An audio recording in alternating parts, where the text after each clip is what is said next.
আসসালামু আলাইকুম। ওয়ালাইকুম আসসালাম। কেমন আছেন? আলহামদুলিল্লাহ ভালো আছি।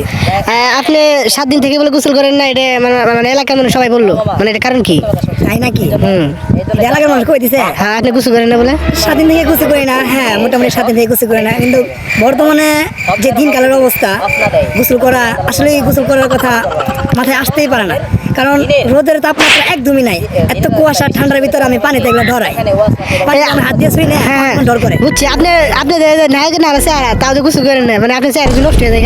না না, সেটা বোঝার মতো কেন? আমার ফেস দেখে কি বোঝা যাচ্ছে আমি 7 দিন থেকে গোসল করি না? না, আজকে দেখালো আজকে হালকা ওই দূরছে, আপনি তাও গোসল করেন নাই। না, আমি এখনো গোসল করি নাই, তবে আমাকে দেখার মতো বোঝার কোনো সিচুয়েশন নাই যে আমি গোসল করি না, কিন্তু আসলে সবসময় যেরকম পরিপূর্ণভাবে থাকা যায় আমি সেটাই থাকার চেষ্টা করি। ও তাই?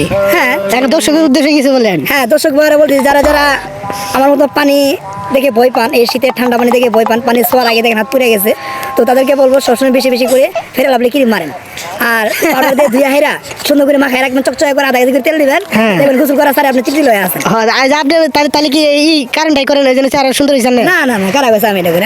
আমি এটা করি না, আমি গোসল করি না, ঠিক আছে, তবে এমনি সবসময় পরিবার দেখা যায় না।